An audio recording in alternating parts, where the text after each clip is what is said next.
Bienvenue à tous à ce forum de la formation vétérinaire de l'ENVA. Donc, vous allez maintenant assister à la conférence sur la voie post-bac et la première année. Et donc, ça va être présenté par nos deux intervenants, donc Soraya Chemoun et Lucille Martin. Donc, je vous rappelle les consignes liées à la visioconférence. Donc, votre caméra et votre micro doivent être coupés pendant toute la durée de la présentation. Donc, si vous avez des questions, n'hésitez pas à nous les écrire dans le chat. Et je les regrouperai donc à la fin de la présentation. Donc la conférence dure environ 30 minutes, donc c'est la présentation, et vous aurez après 30 minutes de questions. Voilà, donc après je vais céder la parole à Soraya Chemoun, et donc nous on va enlever notre caméra donc pour qu'il y ait plus de bande passante. Bonjour à toutes et à toutes, et merci de votre intérêt donc, pour le concours vétérinaire post-bac. Donc là, je vais vous présenter le concours vétérinaire post-bac. Donc en fait, pour entrer dans une école nationale vétérinaire française, donc tout d'abord, c'est des filières très sélectives qui sont accessibles uniquement après réussite à une des voies de concours. Tous les concours sont communs aux 4 écoles vétérinaires nationales publiques. Les parcours sont très diversifiés, donc il y a différentes voies d'accès que vous verrez aujourd'hui. Mais toutes les voies d'accès ont un point commun. Il faut en fait un excellent niveau scolaire, car il y a énormément de candidats. Les études sont très exigeantes. Ce sont des études qui sont longues et qui demandent un fort investissement et une très grande capacité de travail. Alors là, aujourd'hui, l'exposé portera uniquement sur la voie post-bac, et il y aura d'autres conférences qui seront organisées sur les autres voies d'accès. Alors, ce qu'il faut savoir, c'est que la réussite au concours vétérinaire post-bac permet d'entrer en première année des écoles nationales vétérinaires, et les autres voies d'accès permettent d'entrer en deuxième année. Au niveau de la durée des études, c'est 6 années d'études via la voie post-bac, mais directement après le bac. Et pour les autres voies d'accès, c'est 5 années d'études, mais avec au minimum 2 ans de préparation avant. Et donc, on arrive au minimum à 7 ans d'études. Donc, pour toutes les questions relatives aux autres voies d'accès, c'est le SCAV. Pardon, fermez bien vos micros, s'il vous plaît. Donc, c'est le SCAV qui s'en occupe, donc c'est le service des concours agronomiques et vétérinaires. Alors, tout d'abord, nous allons parler des objectifs du concours vétérinaire post-bac. Tout d'abord, un des premiers objectifs, c'est de raccourcir la durée moyenne des études vétérinaires. De 6 ans pour la voie post-bac, contre 7 années ou plus pour les autres voies d'accès. Ce qu'il faut savoir, c'est qu'en Europe, les études vétérinaires durent en moyenne 5 à 6 années. La voie post-bac permet de recruter des élèves de très bon niveau et de qualité personnelle avérée. Ça permet aussi d'améliorer la mixité sociale des étudiants, notamment grâce à un taux minimal de boursiers qui, par exemple, pour 2023, a été fixé à 17%. Ça permet aussi d'améliorer la mixité sociale des étudiants. Oui, et ça permet, excusez-moi, d'améliorer aussi la diversité territoriale, parce qu'en fait, on s'est rendu compte que les étudiants issus des autres voies d'accès viennent principalement des grandes métropoles. Alors, les conditions, donc qui peut présenter le concours post-bac? Alors, les conditions d'éligibilité, elles sont définies par arrêté, du 1er août 2019. Il y a tout d'abord des conditions de nationalité. Ces conditions de nationalité sont valables pour toutes les voies de concours. Et donc, il faut être élève de nationalité française ou d'un pays de l'Union européenne, de Suisse, d'Islande, Norvège ou Liechtenstein, et bien entendu au moment de la candidature. Alors, en plus de ces conditions, donc, il y a des conditions spécifiques au concours vétérinaire post-bac. Donc, il faut être élève scolarisé en classe de terminale, en France ou à l'étranger. Préparer pour la première fois un baccalauréat général. Cela signifie que les bacs pro et les bacs technologiques ne pourront pas passer le concours vétérinaire post-bac, ni les redoublants, donc les élèves qui redoublent leur classe de terminale, et ni les personnes qui, par exemple, décident de se réorienter. Les candidats de l'hémisphère sud qui passent le bac en décembre 2023, ce qui est le cas, par exemple, des élèves de Nouvelle-Calédonie, pourront passer le concours post-bac. Les Français à l'étranger qui préparent eux aussi le baccalauréat général et qui ont obtenu le bac dans l'année ou un diplôme équivalent au bac général pourront passer le concours. Pour cela, il faudra formuler et confirmer sur Parcoursup un vœu pour le concours commun vétérinaire, formation Bac+6, concours commun vétérinaire. Si vous ne respectez pas donc toutes les conditions d'éligibilité, vous ne pourrez pas formuler un vœu sur Parcoursup. Néanmoins, si vous pensez pouvoir candidater, il faudra contacter directement Parcoursup via le bouton Contact. Alors, les écoles nationales vétérinaires donc recommandent plusieurs spécialités. Donc c'est la triplette SVT ou biologie-écologie dans les lycées agricoles, la physique, chimie et ou les mathématiques. Les autres spécialités sont acceptées, mais ont un poids moins important. Et il y a aussi, recommande aussi l'option mathématiques complémentaire. Alors ces spécialités donc, sont recommandées parce que c'est ces spécialités qui permettent par la suite de suivre des études vétérinaires. Alors nous allons voir maintenant les différentes étapes de la candidature. Donc tout d'abord la formulation et la confirmation du vœu sur Parcoursup. Alors, la formulation et la confirmation du vœu sur Parcoursup. Donc, ce qu'il faut savoir, c'est que tout passe sur Parcoursup. Donc, il y a tout d'abord l'expression des vœux, qui cette année aura lieu du 17 janvier au 14 mars 2024, le paiement des droits d'inscription, la confirmation des vœux, l'annonce de l'admissibilité, la convocation aux épreuves, l'annonce de l'admission, le choix d'affectation, c'est-à-dire que en fonction, si vous êtes admis en fonction de votre classement et de vos vœux et des places disponibles, c'est vous qui choisirez l'école d'affectation et ceci sur le site du concours vétérinaire sur Parcoursup. Les écoles nationales vétérinaires sont signataires de la charte Parcoursup. Cela signifie qu'aucune candidature en dehors de Parcoursup ne sera acceptée. Donc, ce n'est pas la peine d'écrire aux écoles vétérinaires. C'est uniquement sur Parcoursup. Donc, si vous avez le moindre souci, il faut contacter Parcoursup.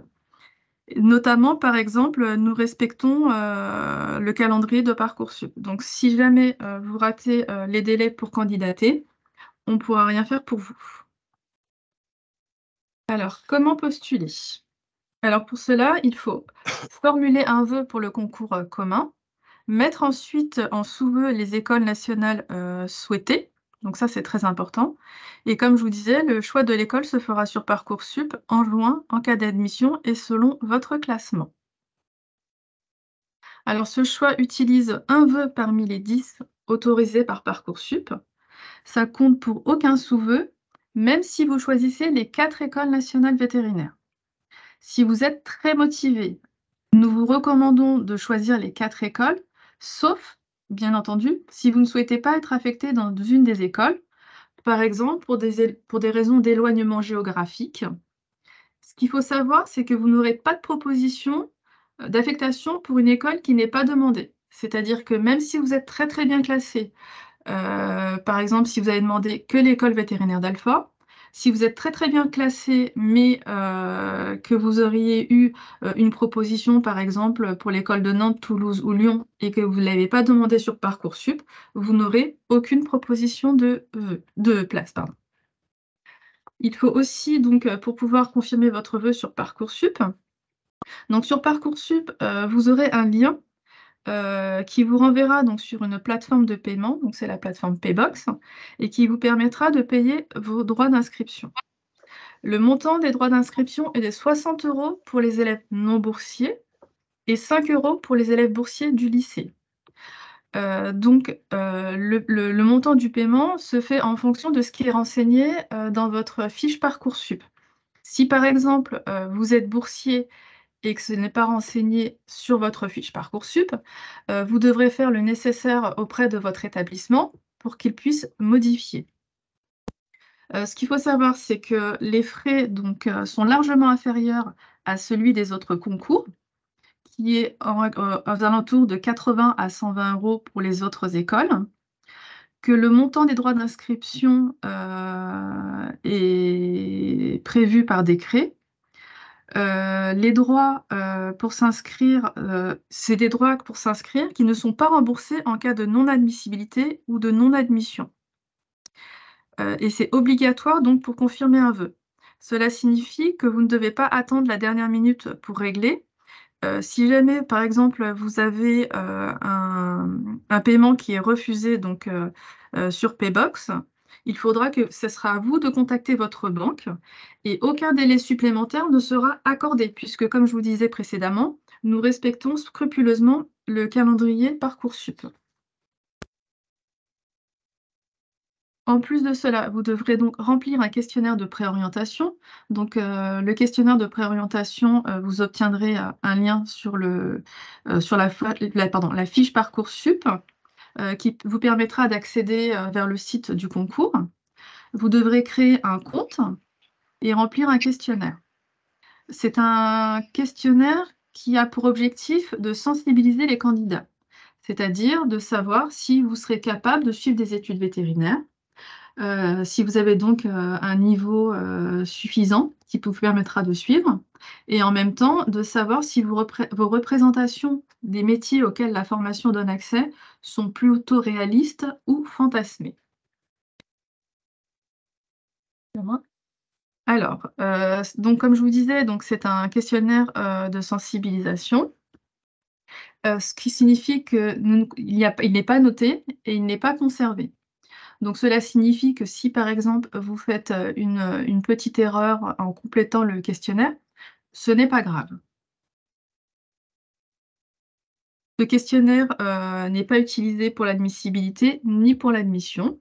Néanmoins, une fois que vous aurez complété le questionnaire de préorientation, vous aurez une attestation en PDF qu'il vous faudra obligatoirement téléverser dans Parcoursup, puisque c'est une pièce du dossier de candidature et qu'elle est, elle est obligatoire pour confirmer le vœu. Bien entendu, ce questionnaire de préorientation est différent du questionnaire des licences de biologie. Le questionnaire ne sera disponible uniquement pendant la période de candidature. Pareil, il faut éviter d'attendre la dernière minute pour remplir ce questionnaire, parce que si jamais vous avez des problèmes de connexion ou s'il y a des problèmes sur le site, par exemple, il y a trop de monde qui se connecte en même temps, vous ne pourrez pas obtenir l'attestation, vous ne pourrez pas la déposer et donc vous ne pourrez pas confirmer votre vœu. Donc là, c'est l'adresse du site du concours post-bac. Donc ce sera sur ce site qu'il vous faudra donc créer un compte, donc à partir de l'ouverture de Parcoursup. Pour cela, vous devrez indiquer votre numéro de dossier Parcoursup, renseigner votre adresse email, votre nom et prénom, et vous devez impérativement sur le site du concours vétérinaire faire attention à votre adresse email. Il faut que ce soit la même adresse email qui est utilisée sur Parcoursup et les noms et prénoms devront être identiques. Alors maintenant, nous allons parler de l'admissibilité sur dossier. Alors, l'admissibilité sur dossier. Donc, l'admissibilité repose essentiellement sur les résultats scolaires. Donc, il y a un score académique. Pardon. Donc, ce que nous prenons en compte, c'est les notes de vos bulletins scolaires. Donc, les notes de première et de terminale en histoire-géographie et en langue vivante, donc langue vivante A et langue vivante B. Les spécialités de première, les trois spécialités de première et les 2 spécialités de terminale. Nous prenons aussi en compte les notes des épreuves anticipées du baccalauréat de français, donc la note d'écrit et d'oral. Donc, comme indiqué précédemment, les spécialités recommandées, donc SVT ou biologie-écologie. Mathématiques et physique-chimie auront un poids un peu plus important que les autres spécialités. Néanmoins, ce n'est pas disqualifiant et il y a possibilité quand même d'être admissible si vous avez des notes qui sont excellentes. Alors, concernant les notes de spécialité du bac, donc cette année, vous allez passer les épreuves de spécialité au mois de juin. Cela signifie que lors des épreuves, lors de la phase d'admissibilité, nous n'aurons pas connaissance de ces notes. Donc ces notes ne seront tout simplement pas prises en compte.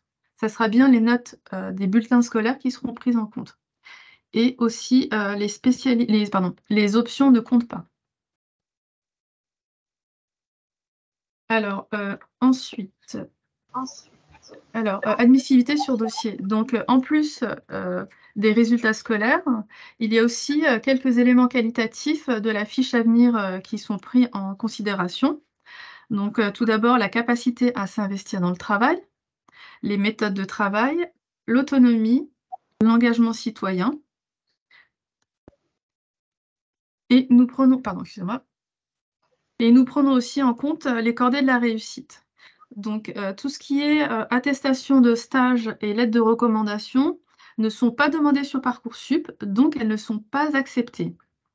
Elles ne sont pas prises en compte, elles ne seront pas prises en compte, donc ce n'est pas la peine d'essayer de les envoyer par mail, puisque nous acceptons uniquement les informations issues de Parcoursup. Nous allons voir donc maintenant la phase d'admission sur épreuve. Alors, l'admission sur épreuve. Donc, au niveau des épreuves, ce sont des épreuves qui sont sélectives. Elles permettent d'évaluer l'agilité intellectuelle, les capacités de raisonnement et d'argumentation. Elles permettent aussi d'évaluer les capacités de communication interpersonnelle. Alors, il y a 7 activités. Donc, il y a 4 mini-entretiens. Il y a 4 mini-entretiens et 3 ateliers de 10 minutes. Alors, les mini-entretiens, il y a tout d'abord l'expérience en relation avec la profession. Donc, c'est à ce moment-là que vous pourrez, par exemple, valoriser si vous avez fait des stages ou des visites d'exploitation, etc. Il y a aussi les perspectives d'avenir. Donc là, c'est pour savoir si vous avez la connaissance de la réalité du métier et si vous arrivez à vous projeter dans le métier.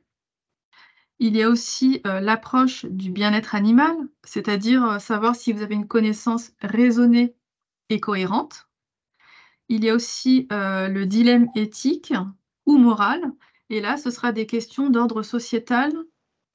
Ensuite, il y a 3 QCM. Donc, il y a interprétation de données, c'est des graphiques et des courbes. Le calcul arithmétique, qui est des calculs relativement simples avec des produits en croix.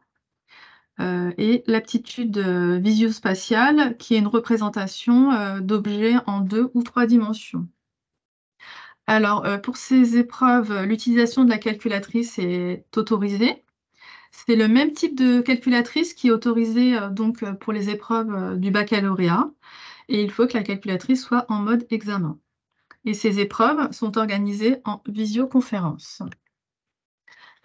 Alors, quel profil nous recherchons? Bien entendu, nous recherchons, donc, comme je vous disais, donc, les études sont quand même assez longues et difficiles. Donc, nous recherchons des élèves qui ont un bon niveau scolaire, avec des bonnes connaissances et compétences scientifiques, avec des qualités intellectuelles, avec tout ce qui est agilité intellectuelle, capacité de raisonnement et d'argumentation structurée, une bonne connaissance et une expérience du travail avec les animaux et leurs produits, mais aussi des qualités humaines.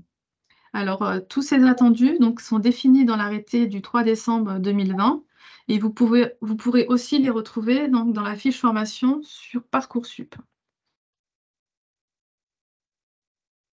Alors maintenant, nous allons parler de l'organisation des épreuves. Voilà. Alors, les épreuves sont organisées sur Zoom. Donc, il faudra absolument avoir une connexion à haut débit stable avec une webcam et un micro de bonne qualité. Au niveau de la connexion, il faudra rester connecté au minimum pendant 2 heures. Les conditions sont très strictes. C'est un concours. Donc, il faudra être, par exemple, seul dans une salle avec la porte fermée. Les animaux sont strictement interdits. Les épreuves donc, seront annoncées sur Parcoursup à la mi-mars. Vous aurez à disposition des documents et des vidéos explicatives qui seront disponibles environ une semaine avant le début des épreuves. Et vous devrez faire des essais impératifs. Vous serez aussi mis en confiance et répartis dans des sous-salles par des étudiants en école vétérinaire. Donc, ces étudiants sont sélectionnés et formés. Donc, ils vous répartiront par sous-groupe et ils vous accueilleront dans les meilleures conditions possibles et ils procéderont aussi, bien entendu, au contrôle d'identité.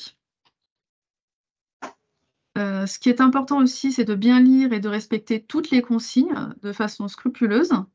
Par exemple, les tablettes sont strictement interdites. Lors des épreuves d'admission, il faudra aussi que vous ayez un téléphone portable derrière vous pour être joignable pendant les épreuves en cas de souci. Et donc, le numéro que nous utiliserons donc, pour vous appeler sera celui qui sera inscrit dans votre dossier Parcoursup. Donc, vous devez impérativement être joignable sur le numéro qui sera bien indiqué sur Parcoursup. Alors, les épreuves, donc, la clôture des vœux sur Parcoursup aura lieu donc, le 3 avril. Les épreuves d'admission auront lieu une demi-journée par candidat, du 29 avril au 6 mai.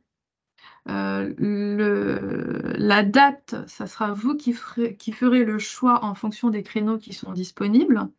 Et il y aura une session de secours le 7 mai, uniquement en cas de gros problèmes de connexion au moment des épreuves.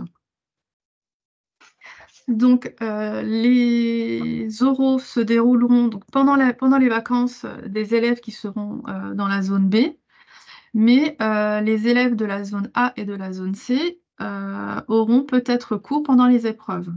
Donc, si vous êtes concerné, il faudra demander une autorisation d'absence à votre lycée. Et sur Parcoursup, vous aurez une convocation et c'est cette convocation qui vous permettra de justifier votre absence au sein de votre établissement. Alors, pour répondre à la demande croissante de vétérinaires sur le marché du travail, le ministère de l'Agriculture poursuit le plan pluriannuel de renforcement des 4 écoles nationales vétérinaires engagées en 2022. Donc, là, cette année, nous avions 220 places et donc à partir de l'année prochaine, donc pour la session 2024, nous aurons 280 places, soit 70 places par école. Et donc là, comme vous pouvez voir sur cette diapositive, donc en 2024, nous aurons donc 280 places pour la voie post-bac.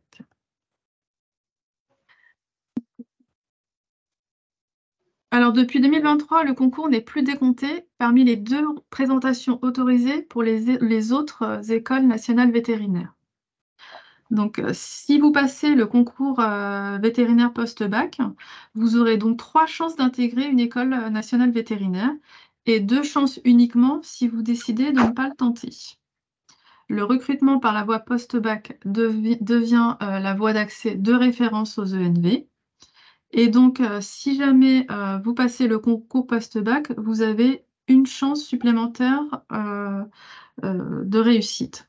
Donc, si vraiment vous voulez être vétérinaire, vous avez donc tout intérêt à tenter le concours vétérinaire post-bac. Donc là, après l'admission, les études, et là, je vais laisser Lucille Martin vous en parler. Donc, bonjour à tous, j'espère que vous m'entendez bien. Oui, Lucille. Merci Soraya.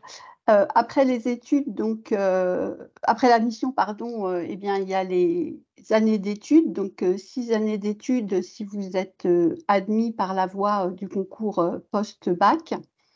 Il faut savoir que dans les 4 écoles nationales vétérinaires donc publiques, ce sont les mêmes études. C'est une profession réglementée et qui obéit à un référentiel national, lui-même sous contrôle européen. Donc, il y a différentes couches qui finalement formatent le métier de vétérinaire et l'enseignement qui va être fait. Il y a un tronc commun qui dure environ 5 ans et ensuite on a une année d'approfondissement qui n'est pas une vraie année de spécialisation. Alors pour répondre à une question que j'ai vue passer dans le chat, la première année est vraiment une première année d'études. Ce n'est plus une première année, ce n'est pas une prépa intégrée. Donc une fois que le concours post-bac a été réussi, vous êtes dans le cursus vétérinaire et vous n'avez pas un autre processus de sélection qui intervient à la fin de cette première année. Donc, il faut bien sûr suivre les études, être un étudiant attentif et valider les enseignements qui sont faits, mais ce n'est pas une année de classe préparatoire ni une classe préparatoire intégrée. Ça, c'est important parce qu'il y a souvent une confusion à ce stade qui intervient avec d'autres établissements d'enseignement supérieur. Chaque année d'études sont prévues des périodes de stage en milieu professionnel, donc avec différentes thématiques. L'organisation des stages peut varier d'une école à l'autre, mais globalement, le contenu va être le même.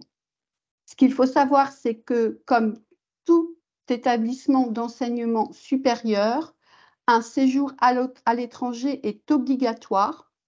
Il doit être réalisé, il est inscrit dans l'arrêté des études et donc il faudra y penser. Alors, pour les étudiants et vétérinaires, l'organisation de ce séjour est un peu à la carte. La plupart du temps, il se fait pendant les vacances, mais il peut y avoir aussi des échanges via le dispositif Erasmus pour aller visiter ou passer un moment dans une autre école vétérinaire à l'étranger. Donc ça, il faudra bien l'intégrer et l'organiser aussi avec vos familles parce que c'est un dispositif obligatoire. Et puis, les études françaises se terminent par une thèse d'exercice qui confère le grade de docteur vétérinaire. Et cette thèse est présentée à la fin de la 6e année d'études. Là aussi, l'étudiant commence à préparer sa thèse finalement un peu comme il en a envie. Il y a des étudiants qui commencent à préparer leur thèse dès la 2e ou 3e année. Il y en a qui s'y mettent un petit peu plus tardivement. Néanmoins, tout le monde doit soutenir cette thèse pour être docteur vétérinaire. Ce n'est pas le cas partout dans d'autres pays européens. Soraya, tu peux passer. Alors, la première année des études permet donc, le concours permet donc l'entrée dans l'enseignement supérieur, d'avoir plus rapidement une formation professionnalisante avec un enseignement qui va être pluridisciplinaire et transversal.